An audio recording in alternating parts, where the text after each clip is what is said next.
tutti, mi parlo in lingua veneta, che se capiamo bene, anche perché è veneti in festa. Tanto grazie a tutti di essere qua, la festa la prosegue fino a tarda serata, che sarà degli altri interventi questa sera. E volevo ringraziare tutte le persone che si è dato da fare per questa festa, che è stata una festa fatta alla svelta grazie alla disponibilità del gruppo Villa Fontana, qua che ringraziamo, e ringraziamo soprattutto il signor Fossà, che è quel signore lì con la birra in mano, che adesso l'ha nascosta e ne ha offerto questo spazio qua, quindi il primo applauso a lui e alla moglie per questo, che è doveroso, e quindi sfruttiamo questo spazio e questo momento di aggregazione. Questa sera, dopo che sarà degli altri interventi di altre persone e anche dell'avvocato Cantarutti oltre che il mio, quindi adesso fo da presentatore. Questa festa la femo come gruppo noi Veneti Indipendenti, che è un gruppo che parte adesso per prepararsi alle prossime regionali del 2015, dove volemo competere con il nostro gruppo, che portiamo avanti. Il primo punto nostro è l'indipendenza del Veneto a scanso dei equivoci, quindi non autonomia, federalismi vari, ma entrare dentro nelle famose stanze di comando e mettere delle persone che portano avanti veramente l'indipendenza del Veneto.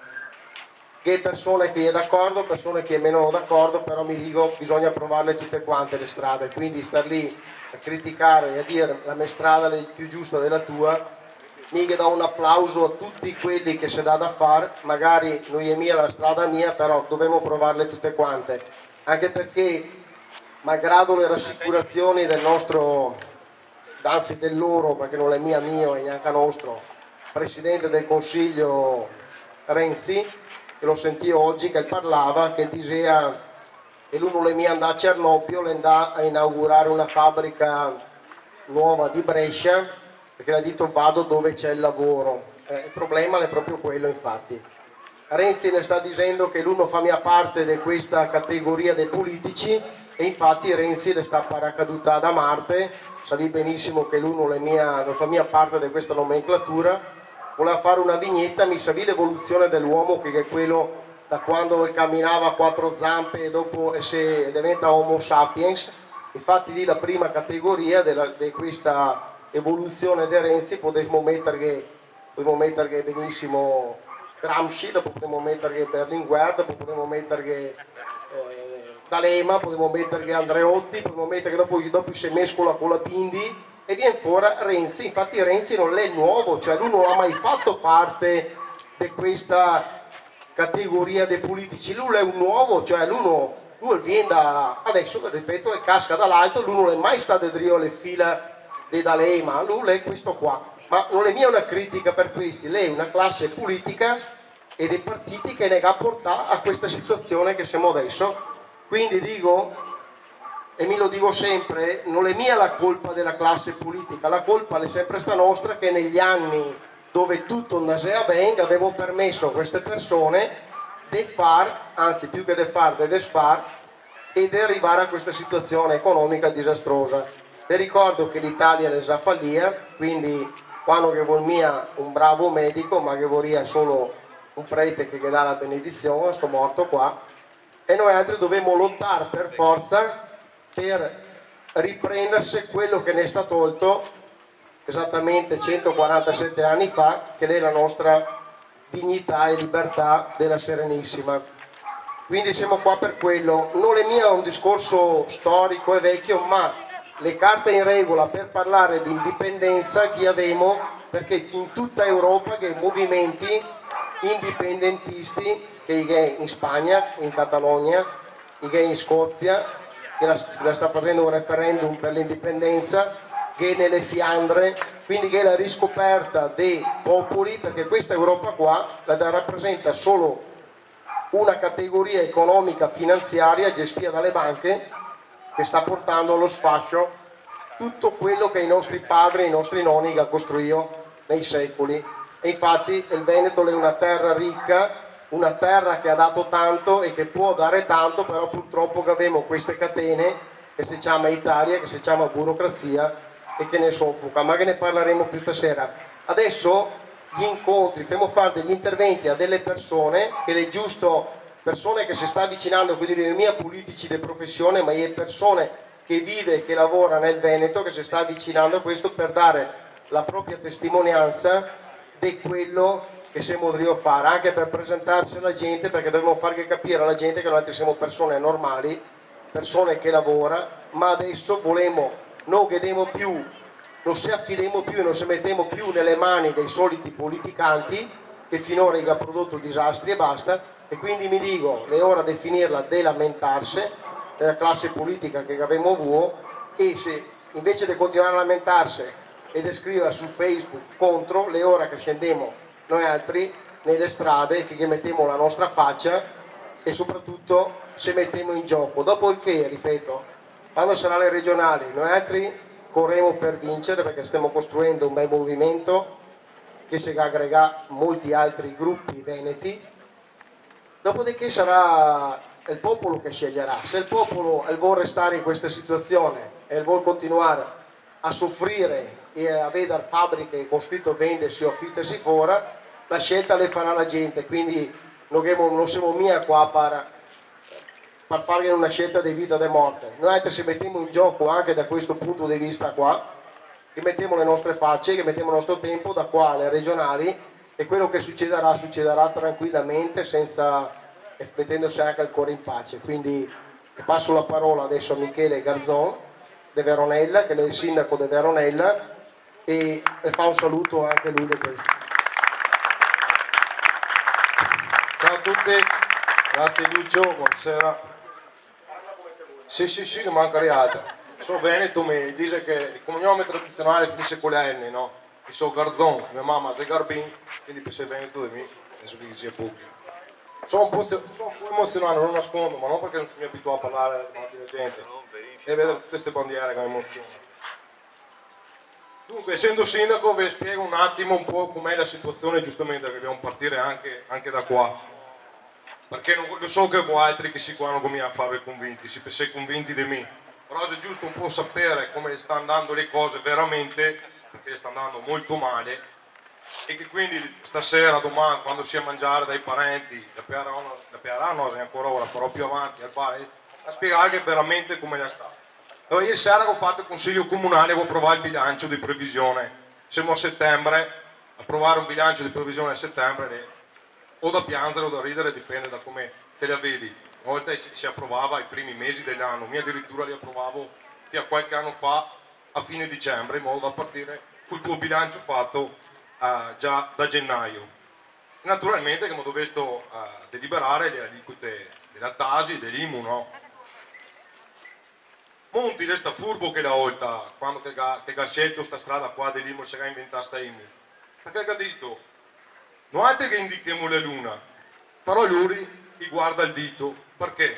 Perché metà dei soldi che viene pagato dall'IMU la va a Roma, però quando ti attaccati nei consigli comunali, naturalmente la minoranza, diciamo che la fa la minoranza, ti si sta buono a tenere le basse, ti si buono da niente, le cose, se baruffa frano altri, e intanto tra i due litiganti il terzo gode e i soldi va là. Perché l'IMU veramente è pericolosa, è diventata molto pericolosa. Vi do due dati del mio comune, 5.000 abitanti, che comunque in rapporto sono uguali a tutti gli altri comuni, soprattutto i comuni nostri del nord. Lasciamo stare la Tasi, che sarebbe la tassa sulla prima casa, che quella che resta tutta ai comuni.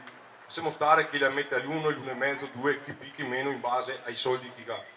Però il mio comune di Veronella, i cittadini, compreso me, pagano quest'anno, dovranno pagare, sempre sperando che la paga tutti, e dopo vi spiego anche il perché, 1.400.000 euro. 1.400.000 euro. Di questo 1.400.000 euro al comune di Veronella resta 400.000 euro. Quindi 1 milione resta a Roma. Siamo in 8.000 comuni, oltre 8.000 comuni. Quindi da lì vi sa capire come la funziona. Non contenti, 2 anni fa, dopo che ha adottato questa IMU, ho detto ma sono ancora pochi scale. Allora l'aliquota IMU, in 2 parole, l'aliquota base era del 7,6% per 1000, 7,6 per 1000. Il 3,8 resta il comune, il resto va allo Stato. 2 anni fa, non contenti, che detto, tutto quanto resta com'è, però le categorie D, cioè i capannoni industriali, che in due i capannoni industriali la maggior parte, in Veneto, in Lombardia, in Piemonte, no, qua al nord, quelli lì invece ce li teniamo tutti il 7,6, quello che si delibera in più resta il comune. Infatti mi ho cercato di stare basso, ho fatto le aliquote al 0,8, 687 mila euro mi paga i cittadini e gli industriali del mio comune di IMU.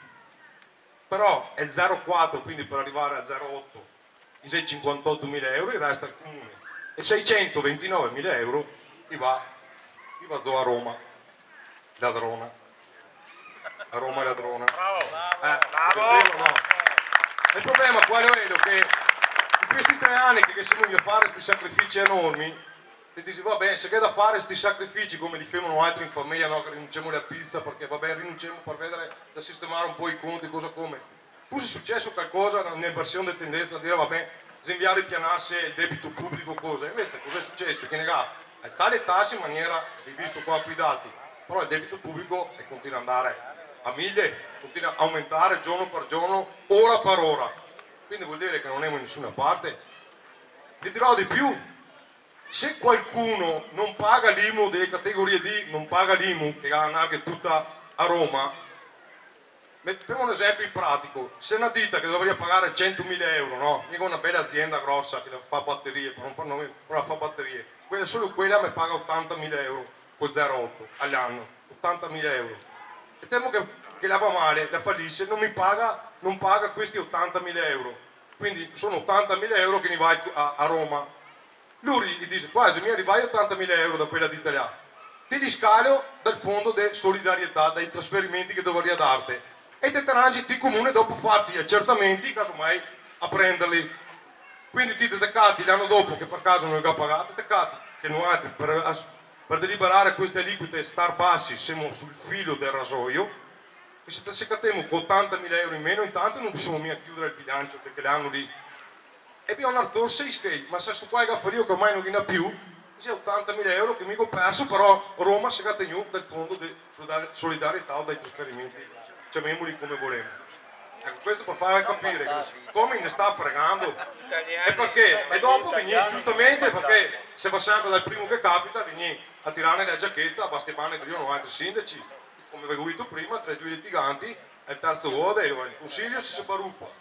I cittadini si incazzano, che abbiamo anche ragione, perché adesso quando gli arriverà le aliquote tasi sarà ammazzata, perché io ho fatto il 2 ma che anche il comune che ha fatto il 2,80, il 2,50 per stare dentro e comincia a essere botte e soprattutto anche per l'IMU, perché la prima rata abbiamo pagato quell'aliquota dell'anno dell'anno scorso, ma si sta tutti costretti a alzarla, perché non è che hai mantenuto gli stessi trasferimenti, mi come comune mi ha tagliato altri 300.000 euro, ho un bilancio di 5 milioni e mezzo di euro, non ho un bilancio di 100 milioni, siamo 5.000 abitanti.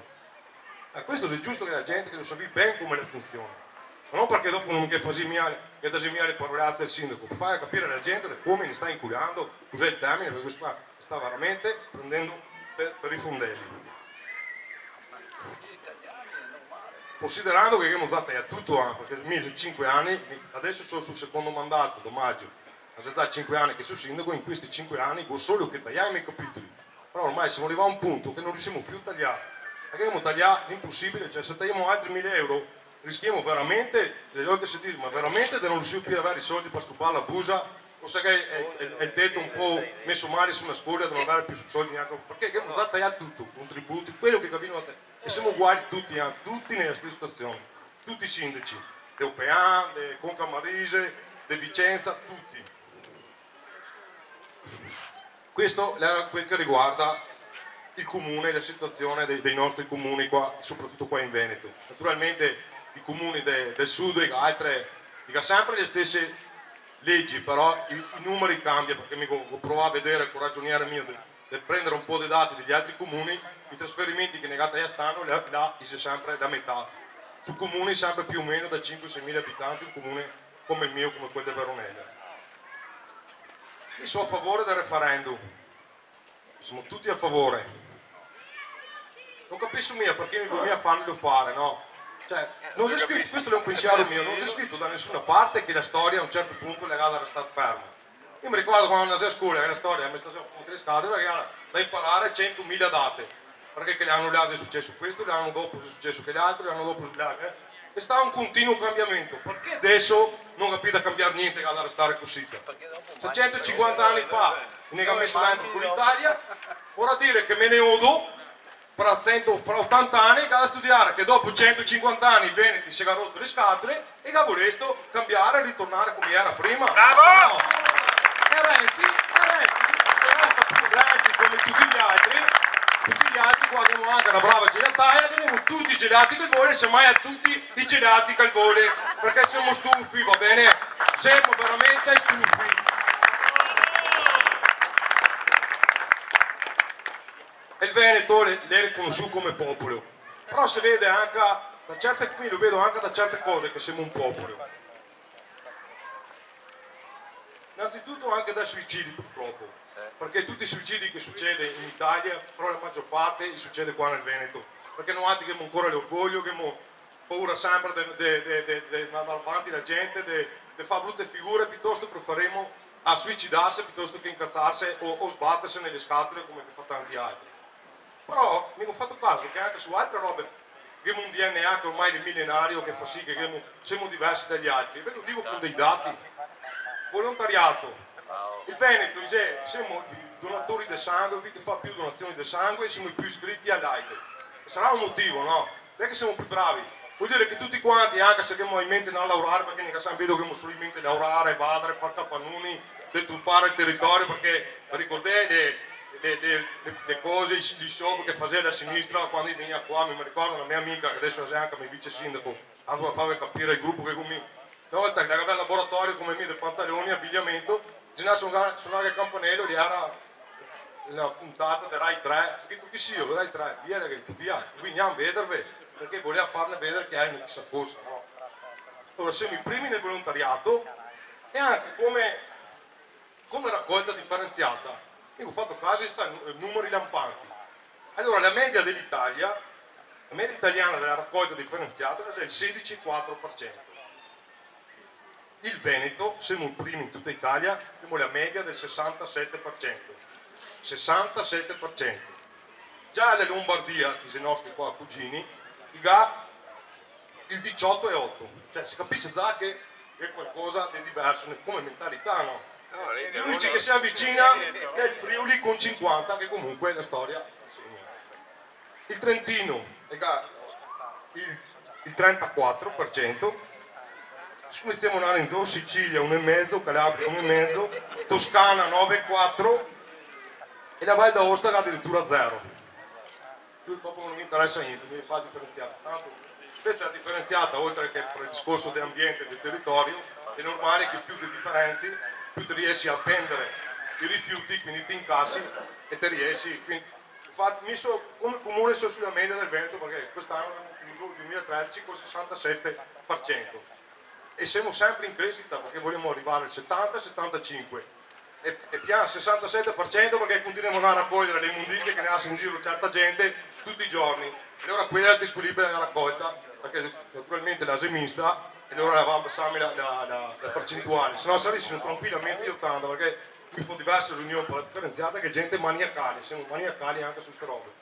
Quindi si capisce che siamo un popolo e volevamo essere un popolo riconosciuto, ma anche qui con Fuini volevamo essere riconosciuti, perché veramente ormai siamo fino qua, mi penso che un altro anno, perché abbiamo fatto il bilancio, ma non so mica come andrà quest'anno, l'anno prossimo. Cartelle di Equitalia che non arriva tanto così, perché Equitalia si vede che la posta si è stufata di ricevere in giro le cartelle di Equitalia e allora ha deciso da quest'anno che se ne trova a casa e va a consegnarle in comune, dobbiamo venire a torsene in comune. Abbiamo 3 fili così le continua a aumentare, ma vuol dire che se quelle dell'anno scorso le daremo quelle d'estano, stanno piene, che sarà da tramare e quindi non sarà neanche in cassi che avremo come IMU, come tasi e anche come tassa rifiuti. Chiudo dicendo una frase che usava spesso l'amico Vasco Rossi, mi piace Vasco Rossi, la usava sui concerti qualche anno fa quando le apriva i concerti. La frase di Spinoza, è un filosofo del 1600 olandese mi sembra. l'esordea con il concerto dicendo: Spinoza diceva, chi detiene il potere ha sempre bisogno che il popolo sia affetto da tristezza. Chi detiene il potere ha sempre bisogno che il popolo sia affetto da tristezza. E perché questo? E quando si triste non si voglia di far niente. E quando si voglia di far niente non si voglia di ribellarsi. E allora lui continua sulle leggi, sulla giustizia. Quando uno non va a giustizia, mi sono stato coinvolto con l'incidente dei 4 ragazzi, uno era mio nipote. I genitori se mi fanno le battaglie non vi dico, ma sono sicuro che non gli arriverà a avere giustizia. Quindi a un certo punto, oltre il dolore, che avrà anche la tristezza, non mi interesserà più niente, Veneto, indipendente o cosa, perché che la tristezza? Se te alzi dal letto che ti sei felice, che voglia di fare, ti spacchi tutto, se ti triste ti viene in depressione, ti fai niente. E loro mantenendone tristi, perché dobbiamo tutti mantenerli tristi, perché ormai comincia a essere poca voglia della gente che non va più in cerca del lavoro, gente che non va più anche ho fatto l'imprenditore con i miei genitori per 46 anni, non 45, mi sono nato dentro il mio laboratorio, siamo arrivati a un punto di avere 25 donne. È logico che adesso se mi trovo ancora un lavoro, se poi nasco dopo no, perché non penso neanche a una chance di mettermi ancora per conto mio, perché non passa massa, piangere quando che ho detto alle tose, abbiamo che chiudiamo perché la facciamo più. Canzino, tutti sono fatti così, non altri venti. Quindi è giusto fare feste per eliminare la tristezza, le feste dei Veneti. Viva i Veneti, viva il popolo veneto e viva San Marco!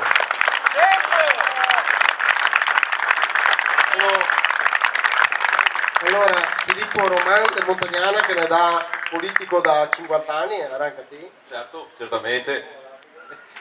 Intanto buonasera a tutti, mi chiamo Filippo Roman e sono un libero professionista che si occupa di progettazione di giostre e attrazioni per Luna Park da 26 anni, quindi non politico, assolutamente.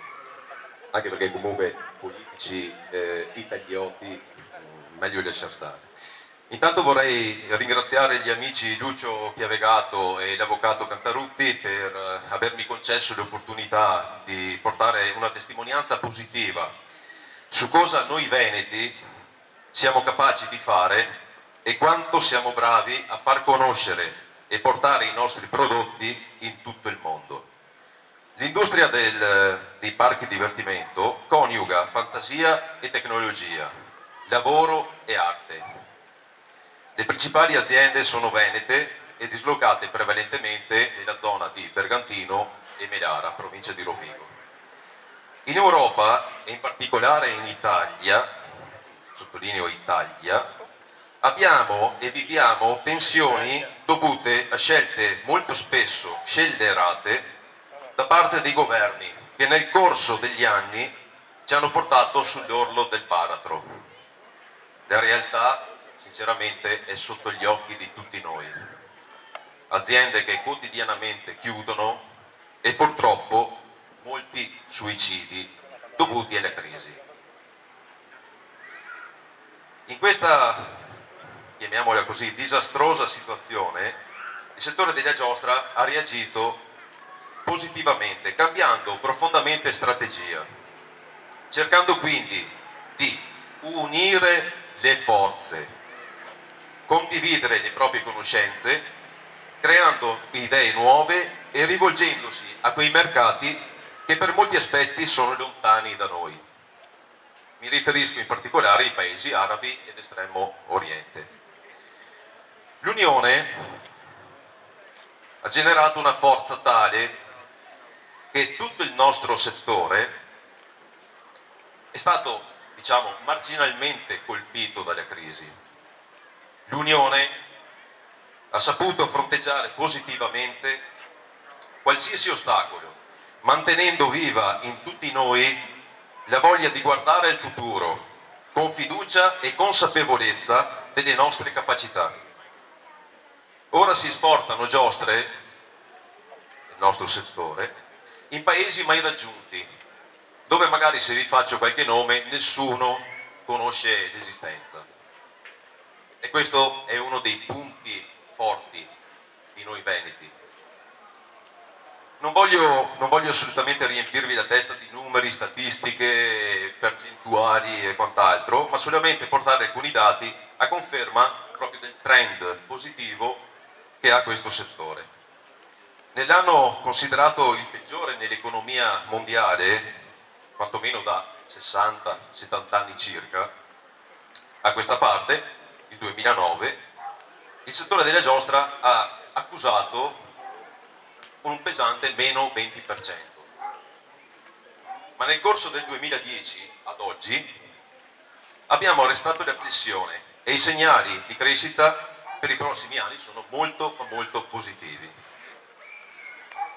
Attualmente il saldo commerciale positivo di questa categoria è al di sopra di 200 milioni di euro all'anno. Tutto questo porta a nuove assunzioni, l'indotto, e ce n'è molto, cresce sempre più e le aziende riescono a imporsi in maniera molto più forte nel mercato mondiale. Tutto questo è grazie al costante lavoro di tanti addetti che con passione e professionalità continuano a portare nel mondo il divertimento per i bambini, per le famiglie. Un divertimento esclusivamente, e ripeto, esclusivamente made in Veneto. La giostra è veneta, non è lombarda né emiliana e sicuramente non siciliana, è solo veneta. Per questo motivo dobbiamo essere tutti uniti con Noi Veneto Indipendente, presentandoci uniti alle prossime regionali 2015. L'obiettivo è quello di portare le nostre terre venete a essere Veneto Stato. Questo è il nostro obiettivo e lo dobbiamo perseguire tutti e lasciare questo Stato italiota alla propria morte. Concludo dicendo che sono orgoglioso di essere veneto, di far parte di questa realtà produttiva che regala divertimento a tutti partendo solamente da un'idea abbozzata su un foglio di carta. Vi ricordo una realtà esclusivamente veneta. Grazie a tutti per l'attenzione. Ecco,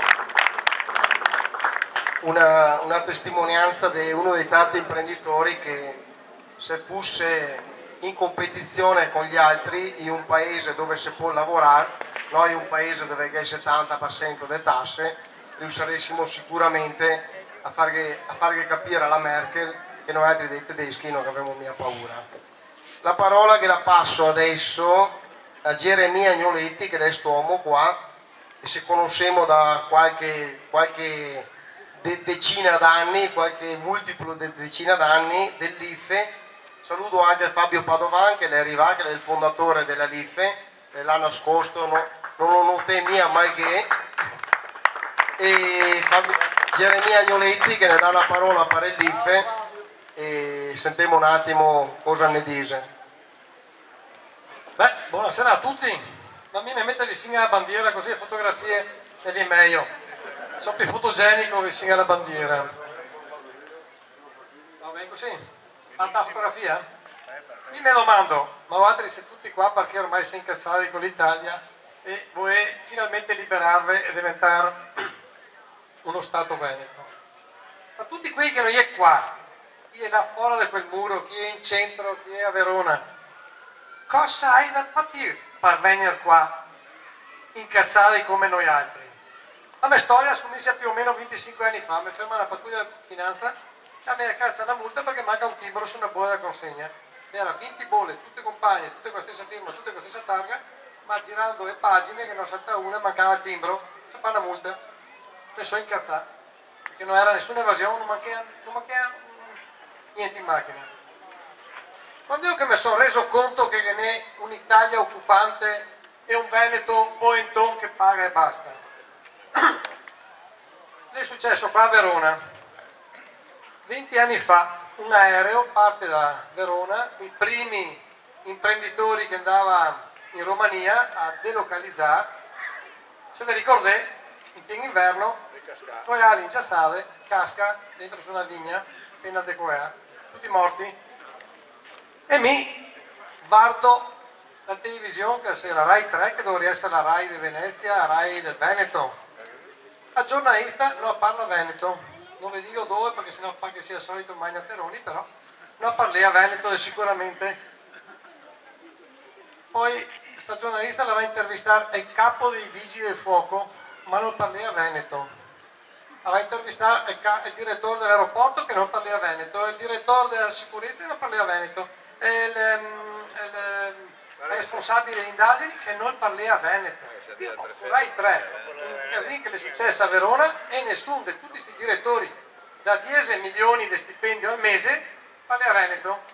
A fine dell'intervista sta qua la va in mezzo alla vigna dove che le cascare aereo, chi cade un contadino che sta a le vide e parla a Veneto. L'unico che ha parlato a Veneto di tutta la faccenda era il contadino con i cai suoi mani. Avanti siamo proprio questi. I stipendi da 10.000 euro che siamo ai romani, ai napoletani, ai siciliani, quindi pubblici. E sapere le vie che siamo al nostro zio, al nostro nonno contadino veneto, no, bisogna ribaltare le robe. Se viene qua immigrati, gli sapete le vie e mi fa il direttore in camicia e cravatta a casa mia al manco. E avanti così come se incazzarmi. Sono diventato all'IFE, la prima volta che ho fatto una serata all'IFE con microfono in mano come adesso, ero con Fabio Padovan a Rovigo, ho fatto un bel discorso, mi ha fatto gli applausi, però un sindacalista mi viene vicino che la sera mi fa Tieni, ti ha fatto un bel discorso, però sappi che le rivoluzioni non se le fa la panza piena. Porca puttana, vita mia, sta che mi tocca aspettare la panza vola. 20 anni di arrivare a panza vola, perché qua tra di noi viene gente che patisce la fame e non impedisce il frigorifero. Ora viene da noi dell'IFE a domandarne supporto, viene da noi in presidio, a me ho aperto con gli amici che qua sulle panchine al presidio del Conegan, abbiamo fermato le macchine e abbiamo raccolto la disperazione della gente in mezzo alla strada. Perché mi ero il capo e veniva a confessarsi con me. Una ragazza con fiol, una ragazza 28 anni, con fiol del 5, licenziata e non sapeva dove sbattere la testa, viveva con sua mamma, non aveva un maglione qui come busati, non impedisce il frigorifero da mesi. E mi dice, cosa da fare? Cosa da fare? Fai manca pagare il bollo della circolazione, fai manca pagare la televisione, impedisce il frigorifero, prima viene il frigorifero, ho detto fiol, no, il canone TV. Ma si viene, ciameme mi, cazzo mi ha un randello apposta su misura per quegli ispettori RAI, e che non altro su misura per la finanza, una per l'ufficiale giudiziario, eccetera, eccetera, perché questa è la nostra difesa, la mia difesa. Fortunatamente il gruppo LIFE è un gruppo molto solido e quando che mi inciame 3 che inciama 9 che inciama 27 e sto ufficiale giudiziario si è con 27 persone incazzate come me e me a reagire. Tutti quanti noi altri dobbiamo passare parola a sta gente fuori che purtroppo la subisce, come diceva prima il sindaco, come diceva prima Filippo. Siamo troppo poentoni a non reagire mai, siamo troppo silenziosi, sempre buoni da inventarsi un'ora di lavoro in più per riuscire a pagare le tasse, per riuscire a pagare tutti in modo che nessuno abbia domandato niente. Io sono con quarantina di pignoramenti, sono orgoglioso perché da me mi viene a pignorare. L'ultima volta mi ha fatto un fermo macchina, sono andato a spiegare le mie ragioni a Equitalia e mi ha spostato il fermo macchina alla macchina ferma da 20 anni perché sa che se mi ferma la mia macchina mi ferma la sua con la tanica di benzina, che l'ho detto 6 anni fa, lo torno a ripetere la prossima volta. Tutti doppie, non solo che me, anche a te direttore di Equitalia, pensa che sono, perché me la macchina la uso per lavoro, non per andare a figa.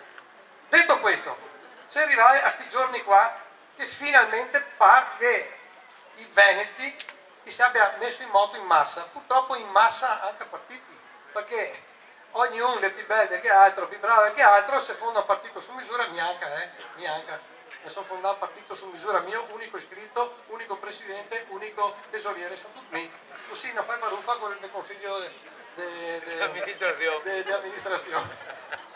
Però è vero che l'unica via è o i scioppi, ma prima di arrivare a qui è la via politica. Facciamo queste benedette elezioni, mettiamoci insieme, sappiamo finalmente questi 20-30 punti al primo giro e dopo cominciamo a rosegare il dadrio agli italiani, perché mi spero sempre che chi mi fa sindaco da qualche parte, sarebbe il sindaco più veloce d'Italia, perché elegge e io mette fuori un cartello col conto corrente, qua le tasse si paga qua e non va neanche €1 a Roma, e di dopo arriva il prefetto e mi arresta. Quindi sarebbe il sindaco più veloce. È un consiglio, metti mai che ti venga in mente di farlo domani mattina prima di mettere fuori la tasi, e mi viene parte da Conean, vieni a difenderti, come che arriva il prefetto, mi dice, quello è il prefetto, eccoci qua, vedi tu che ne già un po' dei più coraggiosi, vieni a difenderti. Quando chiunque tira il sasso nello stagno non sa di fare una catastrofe, non è solo uno stagno, sotto che ne iragna, sotto che ne tutto, io so che ha bisogno di un motivo per saltare fuori, e il motivo è saltato fuori nel 97, quando che 8 è andato sul campanile di San Marco, lavorando 15 anni di nascosto per far su il blindato, portarlo in piazza, ciapparsi una condanna di un anno, 2 anni, eccetera, pagare un sacco di vita privata rovinata, però in quel giorno tutti noi avevamo visto che c'è gente disposta a sacrificare il suo futuro per mettere fuori una bandiera piccolona dal campanile di San Marco.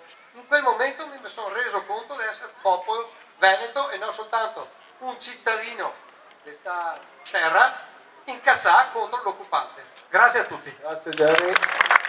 Siamo un po' brevi che abbiamo dei tempi da rispettare, che dopo che sarà comunque un altro dibattito più tardi. E mi allaccio a quello che ha detto Jerry, ricordiamoci che una delle cose più semplici e più devastanti da fare è mettere fuori questa bandiera qua. È una cosa semplicissima, costa pochissimo e fa tanto, perché qualcuno che ha ancora idea che mi dice ma se metto fuori sta bandiera mi arriva la Guardia di Finanza. No, la Guardia di Finanza le arriva proprio perché noi gli mettiamo ancora le bandiere, le arriva proprio perché siamo ancora spaventati da robe e da cose che nega insinuare che dovevo vergognarsi della nostra storia. Ieri mi ha scritto uno, ha detto abito in un condominio che 20 condomini, ha detto siamo 4 famiglie venete, 6 famiglie non venete e le altre 10 famiglie extracomunitari. Qualcuno si è lamentato dall'amministratore del condominio perché Mingo ha esposto il gonfalone, non neanche all'esterno del poggiolo ma all'interno. Se io se l'ho fatto sto qua, la tira via, se noi altri sappiamo queste robe qua, quindi da fare e ne è ancora tanto, quindi dobbiamo costruirla questa cosa qua, però diamo atto che in questi anni, anzi forse mesi, grazie anche a tutto quanto quello che sta fatto, tutte le varie movimenti che è sorto, sta crescendo questa coscienza veneta ed è questa che ne porterà a liberarsi, e se libereremo solo quando siamo orgogliosi di essere veneti. Se un popolo non è orgoglioso di essere se stesso, le fatica che si libera. Grazie. Intervento di Leonardo Facco, un giornalista che ha lavorato per l'Unità, per il Messaggero e anche per l'altro, giusto? Per il Manifesto. Dai, Leonardo Facco. Grazie a tutti dell'invito, grazie Lucio, grazie a noi veneti, insomma, io devo dire che è un po' che peregrino per il Veneto, sì, qualche annetto ormai, per sostenere ovviamente la causa veneta, però ho sentito anche tanti interventi molto interessanti, tutti quanti mirati e centrati, e che mi va di riassumere però con le parole mi è venuto in mente adesso proprio mentre parlava Geremia, di un commediografo greco del 400 a.C., più o meno Aristofane, diceva: i popoli laboriosi e onesti non fanno la rivoluzione. Perché? Perché sono una minoranza. La cosa assodata nel tanto peregrinare, è che i veneti sono un popolo onesto e laborioso, questo è indiscutibile. Il problema è che lo hanno capito molto bene anche a Roma, alle persone che sanno benissimo che il Veneto ha la sua identità, è onesto, è laborioso, ma soprattutto è estremamente produttivo.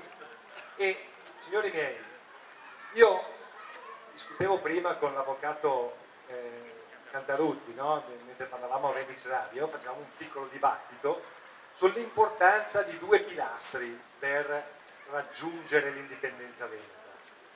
Lui sottolineava molto la questione identitaria e culturale e io sottoscrivo tutto questo. E effettivamente quando prima Geremia ha ricordato l'atto dei Serenissimi, il fatto che sul campanile di Venezia c'è finito il gonfalone di San Marco e ha fatto scattare la scintilla in moltissime persone, è l'inizio di una presa di coscienza su ciò che è la cultura di una storia, di una repubblica millenaria, no? Che ovviamente nei libri di testo viene raccontata come una repubblica marinara. Dall'altra parte, e io non voglio entrare nel merito della questione culturale, è fondamentale, è importante, la si costruisce col tempo, però è chiaro che ogni giorno l'avversario, che ha sempre comunque sede a Roma, cosa fa? Cercherà ai vostri figli di raccontare tutta un'altra storia e lo fa puntualmente attraverso che cosa? Attraverso la scuola che questo Stato gestisce, perché i vostri figli o voi gli state addosso pesantemente oppure è difficile, è molto difficile che dalla scuola escano convinti ed orgogliosi soprattutto di appartenere ad un popolo onesto e laborioso. È molto difficile. Dall'altra parte c'è un secondo pilastro secondo me che è molto importante ed è quello che io vado predicando da tempo, anche perché andando a studiare un po' le rivoluzioni che ci sono state nella storia, signori, non ci sono alternative, non ci sono alternative. Non esiste libertà politica senza libertà economica. Se voi adesso siete qua è solo perché avete gli skei in tasca per non stare a casa, per prendere la macchina, per venire qua pagando la benzina che è tassata col 70% di accise, no? Per mangiare qualcosa stasera, eccetera, eccetera. Se voi non aveste soldi in tasca, stasera non sareste venuti.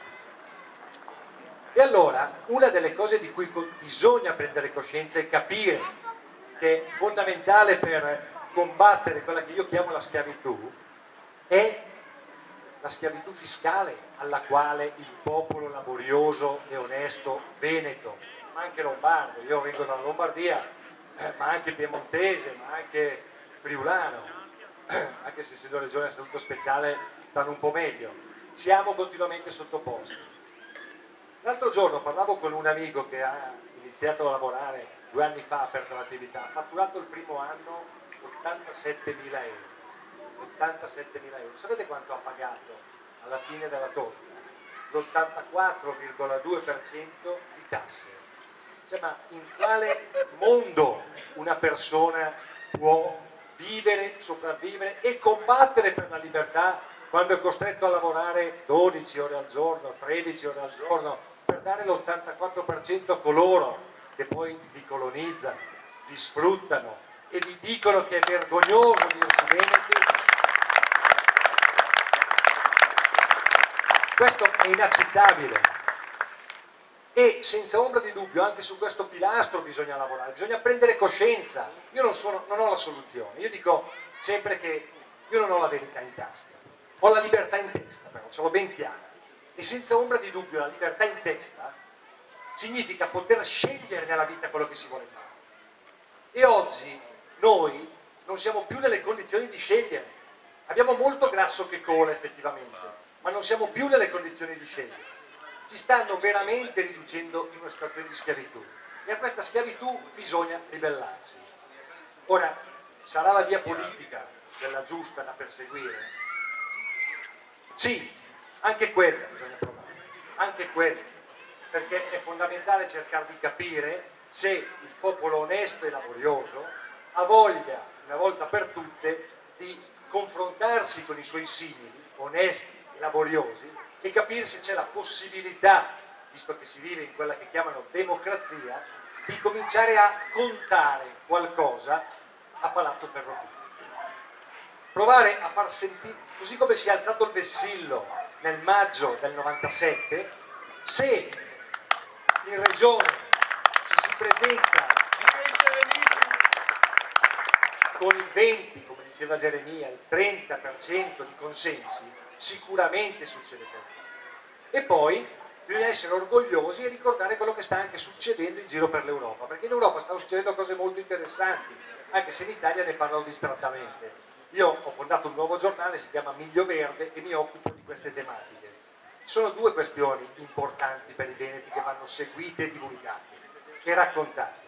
Uno è ovviamente il processo indipendentista che è in atto in Catalogna, il quale è a buon punto. Probabilmente il 9 novembre si farà un referendum, è un referendum che è più un braccio di forza, ed ecco perché è molto interessante da seguire, tra il governo catalano, legittimo governo catalano, e il governo di Madrid, e l'altro, che segna secondo me nella storia dell'autodeterminazione un punto fondamentale, è invece il processo scozzese. Perché il processo scozzese, indipendentemente da tutto, è importantissimo?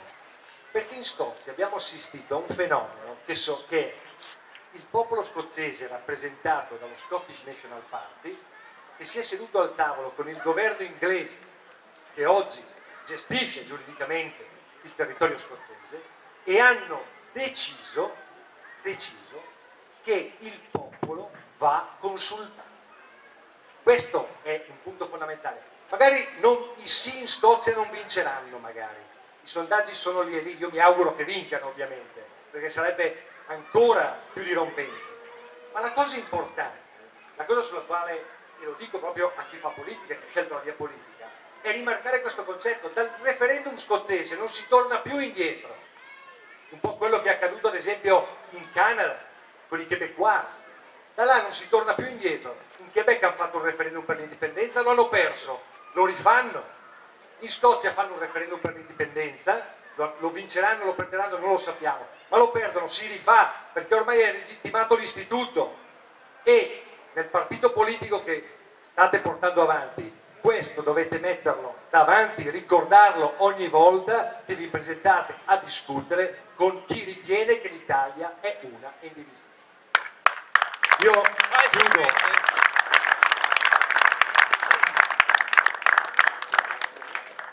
chiudo augurandovi ovviamente quanto di meglio. Io un po' mi sono autodifeso, no? Un po' sono qui, un po' sono altrove, ma ho sempre fatto la promessa, lo dicevo, l'ho detto tante volte a Lucio, che se appena il Veneto diventa indipendente so già dove definitivamente mi trasferirò, lo so già, quindi questo è quello che mi auguro.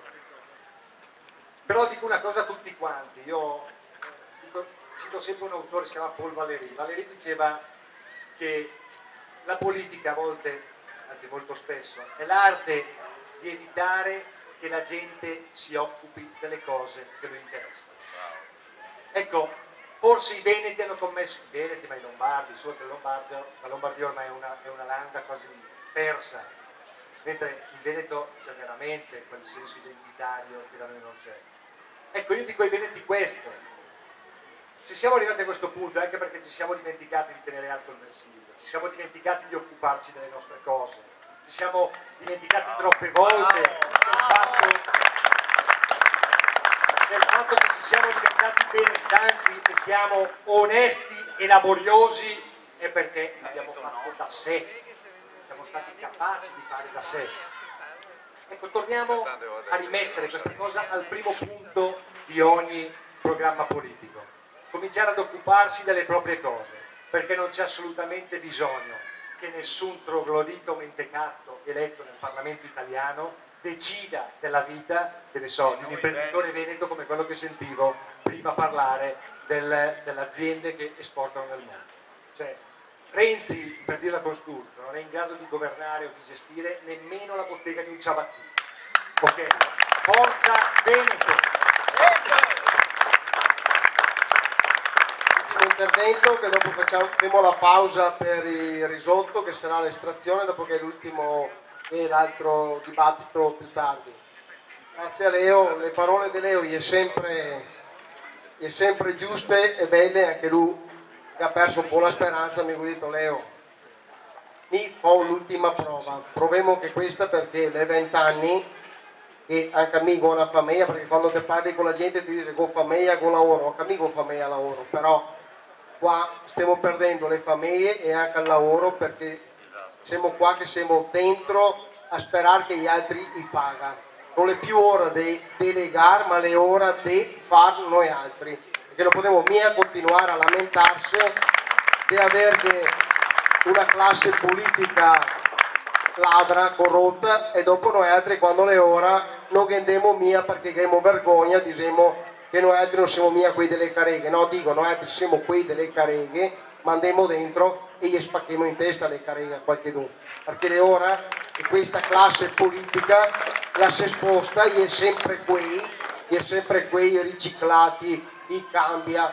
Forza Italia, PDL, Fratelli d'Italia, cioè basta lamentarsi, adesso se mettiamo noi altri, dopodiché Leo, se sarà bene, e altrimenti è il prossimo che parlerà di indipendenza e che magari ne ha dato contro, che diciamo, anzi una scaricata che la deve in testa anche a lui, perché è giusto che sia tutti quanti che se la... Saluto anche alla Maria Marini, che è qua, che è una dei terroristi che sta incarcerata, era anche Corrado Turco in giro da qualche parte, Andrea Meneghe, ma dopo che ne parliamo dopo al prossimo intervento. Chiude Gianluigi 7, succinto per noi veneti indipendenti, e dopodiché facciamo la pausa, riempiamo un po' di carica di energia e riparliamo. Grazie. Grazie a te. Buonasera, Gianluigi 7, noi veneti indipendenti. In realtà, guarda, per oggi mi ero preparato ben 12 fogli, me li sono scritti, ho studiato, ma a corso. Io vi sto vedendo un po' tristi, perché mi hanno raccontato delle cose che magari ci rendono tristi. Ma signori, lo sapete chi siamo noi? Veneti, sì. Siamo veneti. Bravo. Noi non siamo italiani. E mi parla uno Mai stati. che fino a 3 anni fa pensava purtroppo di essere italiano e sono laureato. Quando vedevo lui 3 anni fa, quelli è un matto. Non era un matto, aveva ragione, era veronese, matto, ma aveva ragione. Ma perché questo? Ce l'ha detto lui prima. Noi soffriamo anche della sindrome di Stoccolma, lo sapete? La sindrome di Stoccolma, per chi non lo sa, è quella che ci fa innamorare dei nostri carcerieri. Ma non solo, siamo, o meglio, ci hanno trasformato, ci hanno fatto diventare delle rane lesse ormai morte. Che l'Italia ci ha messo dentro un calderone, ci ha dato fuoco lento lento, abbiamo sentito questo tepore, però alla fine ci sta cuocendo. No, siamo già cotti. Adesso siamo cotti, però io penso che non ci cuocerà mai, ci terranno sempre vivi perché noi oggi serviamo solo a pagare le tasse e mantenere loro il potere. Questo potere è nato quando? È nato insieme all'articolo 5 della Costituzione nel periodo giacobino dopo la rivoluzione francese, da tanti pensata ed idealizzata come se fosse quella rivoluzione, quella che ha portato la libertà dei popoli, una indivisibile. Ma quando mai? È proprio quella rivoluzione che ci ha portato oggi a quell'articolo 5 della Costituzione copiato e che ha fatto in modo allora di far dimenticare la Provenza, Breton e tutti quei popoli che una volta vivevano in Francia. E dopo la rivoluzione cosa è successo? Hanno deciso no, oggi è Parigi, siamo noi rivoluzionari che abbiamo fatto questa rivoluzione, quegli illuminati giacobini, e decidiamo noi quello che deve fare la Provenza. Cosa succede oggi? L'Italia uno è divisibile. Bene, solo con l'ultima riforma che stanno facendo i nostri parlamentari, compresi quelli veronesi e quelli veneti, e questo bisogna dirlo, non votati da noi, hanno fatto in modo di togliere altre 20 poteri, chiamiamoli così, alla nostra regione. E però che l'articolo 5 della Costituzione non finisce dove uno è divisibile. L'articolo 5 della Costituzione continua e dice che dovremmo attuare le autonomie locali, in poche parole, che invece ci stanno togliendo. Allora ci hanno tolto quella che era la nostra storia, perché Venezia, Veneto, cos'era? Prima ancora. Filiati nel 1797 parlava di due ere di Veneti. Una era quella paleoveneta, una storia di 1100 anni, e una è quella dopo l'impero romano. E sappiate che noi non siamo mai stati alleati di Roma, noi siamo stati amici di Roma. E sapete perché? Perché noi, come i romani, almeno questo diceva la mitologia, discendiamo da Troia. E per appunto i romani, Romolo e Remo, chi erano?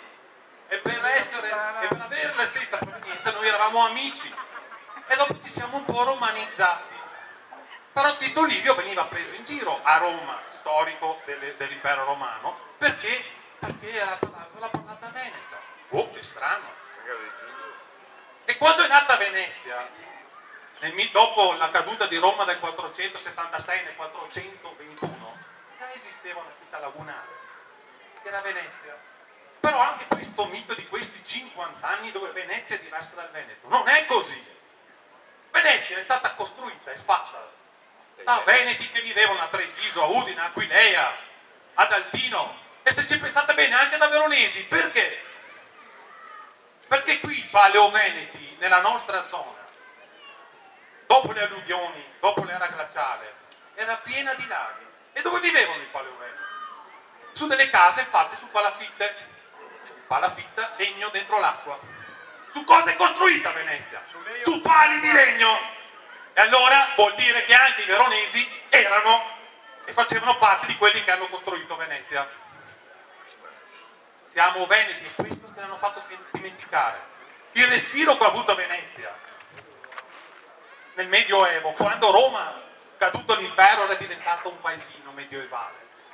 Venezia dominava il Mediterraneo, conquistavamo Cipro, le isole Eolie, Itaca e tutto l'alto Adriatico e Mediterraneo, e commerciavamo con il mondo, perché quello era il mondo del tempo.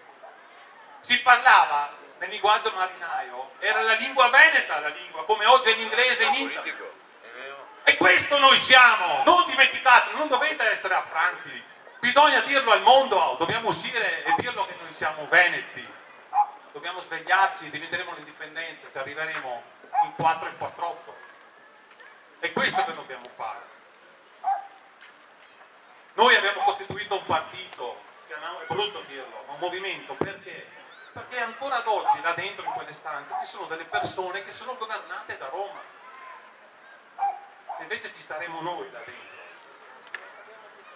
Quel tasto per dire referendum e fissare la data si potrà fare, e quindi noi potremmo sicuramente farlo e vincerlo questo referendum, perché se non ce lo vogliono far fare, non ce lo vogliono far fare soltanto perché sanno già che è già stato vinto, ve lo vinciamo. Con numeri oltre il 70 all'80% io immagino, perché basta chiedere per strada, suonate un campanello da queste parti. Se domani facciamo un referendum, cosa lo voti? Sì, l'unica cosa che dico, ma non ce l'hanno mai fare. Siamo noi che dobbiamo farlo, siamo noi che dovremmo prenderci la nostra libertà e mai nessuno ce lo potrà togliere, è un nostro diritto, anche questo. La Costituzione, per quello che è anche figlia giacobina, è una legge scritta dagli uomini che hanno scritto una legge. Ma il diritto di autodeterminazione, che è quello che ci può portare alla libertà, è un diritto naturale che è precostituzionale, ok? Come la libertà personale. Non esiste. Voi siete qui perché volete essere qui. Questa è la vostra libertà. E se noi vogliamo essere indipendenti, se 4 milioni di veneti decidono diventare indipendenti, nessuno ci può fermare, è un nostro diritto. Fine. Lo dobbiamo volere noi. Se vuoi vado avanti. Allora vi dicevo, ci hanno fatto dimenticare chi siamo, perché il respiro che aveva Venezia, anche un veronese che partiva da qui e che magari finiva per commerciare i suoi tessuti, vi ricordo, qui si coltivava, almeno nelle mie zone, il bacco da seta, magari portato da dove? Marco Polo dove è arrivato? Fino in Cina. Benissimo, quindi poteva capitare, quando ci diranno ma voi veneti dove volete andare? Siete regionalotti, no caro mio? Come io ho detto prima, noi abbiamo commercializzato con tutto il mondo e siamo arrivati anche in Cina. Lo facciamo ancora? E lo poteva fare ancora il tempo, nel Medioevo, un veronese che magari arrivava a Venezia, si imbarcava e andava a portare in giro per il Mediterraneo, che era il mondo di allora, o magari con delle carovane che si inoltravano come ha fatto Marco Polo dentro nel Medio Oriente, i propri tessuti. E così si acculturava, conosceva turchi, dalmati, istriani e un sacco di popolazioni, magari imparava lingue. Ma questo nel 1500, quindi noi regionalotti, noi contadini, ma dove? Dovete spegnerla la TV! Dovete spegnerla perché quella è tutta disinformazione, è un progetto, come dicevano prima, ci devono tenere ignoranti e stupidi. E basta guardare la TV, la Belen è quello che succede. E quando è finita questa storia, vi dicevo? Nel 1797, dopo quella rivoluzione, figlia di centinaia e centinaia di migliaia di morti ghigliottinati, che ha creato uno indivisibile per la Francia che ci siamo portati dietro, e di una Francia che poi è stata la mediatrice, pensate di cosa? Perché qualcuno quando mi chiede ma perché ti vuoi dividere? Ma dividere da cosa? Se dopo la terza guerra di indipendenza, 1866, l'Italia passa di qua del Mincio, ha preso una posta Custoza, che penso che si segna ancora di libro Custoza, senti ancora suonare i cannoni, io sono da quelle parti, li senti ancora le botte che hanno preso. Ma chi c'era là che combatteva da quella parte? Io abito in quelle zone, c'erano i veneti che combattevano contro l'Italia, non c'erano gli austriaci, o c'erano da nessuna parte. E chi c'era a Lissa, altra battaglia che hanno perso? Bene, dopo 2 sonore battaglie, su quelle navi c'erano i veneti e su quell'esercito c'erano i veneti, i veronesi, e neanche ve lo ricordo cosa è successo con i 2500 morti delle Pasque veronesi, no, così. Anche a Verona dicono, ma no, c'erano i Scaligeri, benissimo un periodo, ma dal 1400 e rotti, 1402 e 5, anche Verona per quasi 500 anni è stata sotto, tra virgolette, il dominio. Non si è annessa. Chi si annetteva a Venezia nel 90% dei casi lo faceva come? Per dedizione. Non lo facevamo per conquista. E se andate a vedere a Verona, quando è stato il periodo più florido? I Maffei, Fracastoro, chi sono? Quanto sono vissuti? Fatevele queste domande. Ma chi siamo noi? Dovete ricordarvelo chi siamo noi. Veneti. E allora, finisco. Questa guerra ci ha fatto diventare italiani, queste 2 guerre di indipendenza, e hanno deciso cosa è successo. Quella battaglia, visto che eravamo, l'Italia era alleata della Prussia, ok, cosa è successo? Ha detto, beh, il Veneto dobbiamo andare all'Italia, però perché eravamo alleati non possiamo, gli austriaci hanno detto, ma neanche a morto, ho dato dopo a tosse, è intervenuta la Francia, e la Francia cosa ha detto fare? Beh, insomma, facciamo un plebiscito, facciamo finta di fare un plebiscito, sapete benissimo tutti che è stata una truffa. E sotto banco cosa è successo dentro l'hotel a Venezia? Ci avevano già venduto, ok? E così siamo andati diventati italiani. Quindi dividere da cosa? Da cosa ci dobbiamo dividere? Anche lì, Finlandia, Svezia, Danimarca, 5 milioni di abitanti. Quanti sono gli abitanti del Veneto? 4 milioni. Benissimo. 21 miliardi di reddito fiscale, 9 miliardi di interesse, sono 30 miliardi di euro di differenza, 5.000 euro a testa che ogni anno ci vengono rubati? Benissimo, non volevo dire dati, l'avete detto voi, rubati, a uno Stato che cosa fa? Che mantiene 4 regioni date in mano alla malavita. E cosa succede qua? Quando un mio vecchio, e qua vi dovete scuotere le porte di tutti, perché non è possibile che quando un nostro vecchio sta male, o che magari va a raccogliere l'immondizia ai mercati per poter vivere, ok? E noi gli lasciamo prendere 5.000 euro a questi signori ogni anno. Non può essere questo. Quindi scuotetevi e dateci una mano ad arrivare all'indipendenza. Andate dalla gente e ditegli chi siamo. Grazie. Allora, primo giro di interventi, lo avevo finito. Vi volevo solo ricordarvi una cosa: il Veneto indipendente non è che finora non abbiamo potuto raggiungerlo per colpa degli altri.